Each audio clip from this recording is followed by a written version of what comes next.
What's up guys, Perry from Rockville here, and today I'm going to show you how to set up your DMX controller to your battery power 61 lights. Now we can also control our lights with a DMX controller, which is great to use for live performances, show productions, etc. So to connect my controller to my light, I'm going to need some DMX cables here. I'm going to take the male end and plug it into the DMX out on my controller.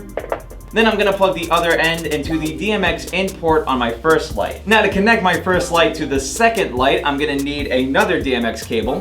Plug the male end into the DMX out on my first light, then plug the other end into the DMX in on the second light. If you want to set up more lights in your chain, you're just going to repeat this process all the way down. Now I'm going to go ahead and turn on my controller. So next we're going to want to make sure that our lights are set to the same DMX address and the same DMX mode. So now to set the DMX address, I'm going to go to the DMX address mode, which is the A display here. Then I can use the up and down buttons to set the address, then press enter to save our changes. And for today, we're using A001. And I'm going to do the exact same thing for the other lights in my chain. Now on these lights, we're able to set the DMX channel mode to either 6-channel or 10-channel mode. This just means we have two different ways we can use our controller with our lights. So the only difference between the two is that the 6-channel mode allows us to use 6 of the faders of our controller to change the color of our lights, and the 10-channel mode allows us to set the color, mode, and speed for the modes.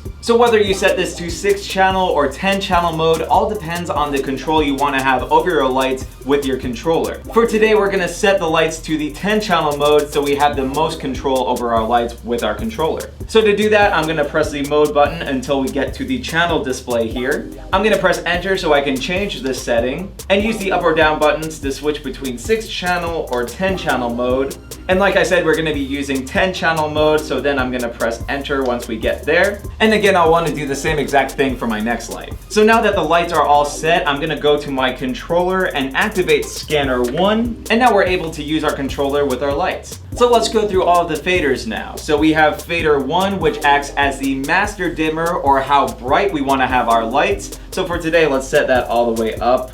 Then if we move on to fader 2, this controls the red LEDs, so the more I raise that, the more red will come through. Next we have fader 3 to control the green LEDs, fader 4 to control the blue LEDs, fader 5 to control the white LEDs, fader 6 to control the yellow or amber LEDs, and fader 7 to control the ultraviolet LEDs. So what's really cool is that we can use faders 2 through 7 to make a custom color, so I can raise a little bit of red, a little bit of green, a lot of blue, and a little bit of each of the other colors. And now we have our very own custom color.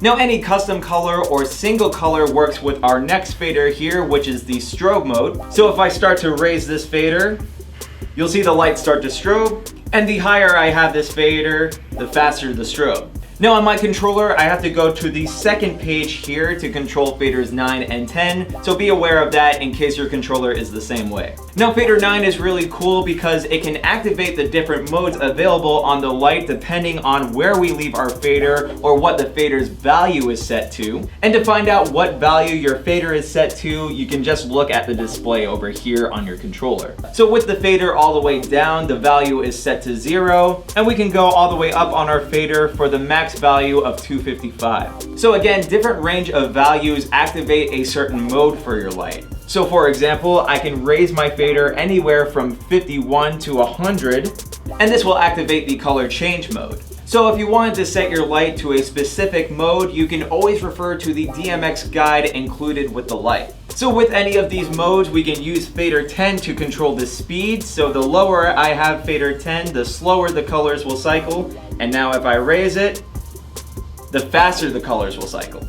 Now what's also really cool is that if you have a wireless DMX controller like this one here, you can also get these DMX-WRE wireless DMX receivers to plug into your lights to have a completely wireless setup. So the way that it works is if you have a wireless DMX controller, you can turn on the wireless feature here on the back.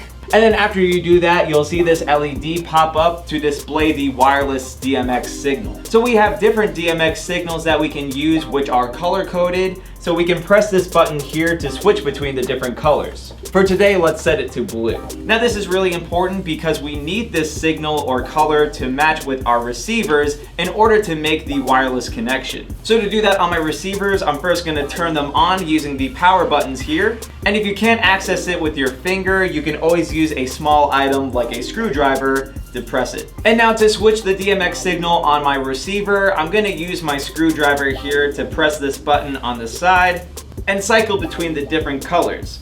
And again, I want to set it to blue so that it matches with my controller. So after I set the receivers and the controller to the same signal, you'll then notice that the lights on the receivers are flashing green and the light on the controller is flashing red, letting us know that they're all connected. So now I'm going to take my receivers and plug them into the DMX in ports on my lights. And just like we did earlier, I can set my lights to the same DMX address and same DMX mode. Again, I'll want to activate scanner 1 on my controller.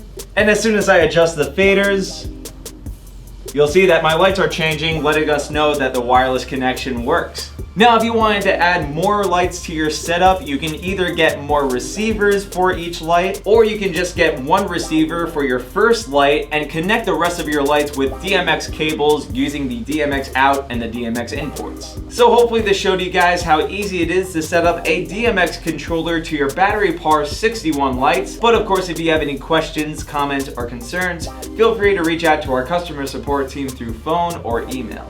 As always, I'm Perry from Rockville, and we'll see you guys next time.